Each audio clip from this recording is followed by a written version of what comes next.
Hey everybody, and welcome back to our channel. In today's video, we are going to show you how to present in Adobe Acrobat.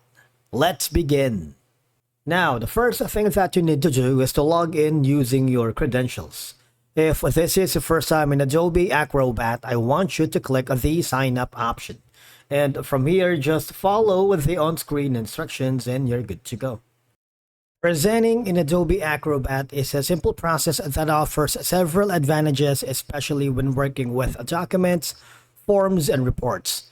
Basically, once you open the Adobe Acrobat, you can present here using its full screen mode, which allows you to display a PDF like a slideshow. But for you to be able to do that, make sure that you are working with multiple files already. Okay, so I'm going to choose this file right here so we can create a kind of like a slideshow. I'm going to click the combine files and click the combine. What will happen is it will create a layered effect. Now, once you have combined all of these into a slideshow, you might want to press the Control plus the letter L in your keyboard if you're using the Windows or PC. If you're using the Mac, press the Command plus letter L on your keyboard. If you do that, what will happen is we will enter the full screen mode. And from here, you can navigate through the slides right here. As you can see, you can use the arrow keys to move between pages. All right. If you have set up like hyperlinks or maybe your navigation buttons in your PDF, you can click them on during the presentation. And obviously, you just have to press the escape key to exit the full screen mode. All right. Now, again, if you press the Control L, right here,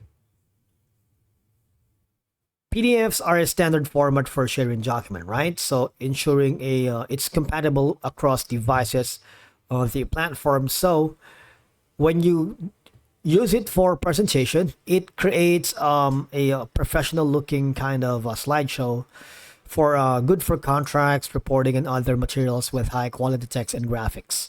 All right, you can add interactive elements such as clickable links right here if you're presenting, and form fields to engage your audience. In terms of the form fields, we have a separate video on how to do that. All right, because Adobe Acrobat allows you to control access to your PDFs, presentations by setting passwords, permissions, or sensitive information. It's a very easy thing to do. All right, and particularly ideal for document-centric presentations such as ebooks, or maybe contracts, reports, or white paper. And because a PDF presentation doesn't rely on an internet connection, making it ideal for offline or remote settings within your company. Thank you so much for watching. We will see you again in the next video.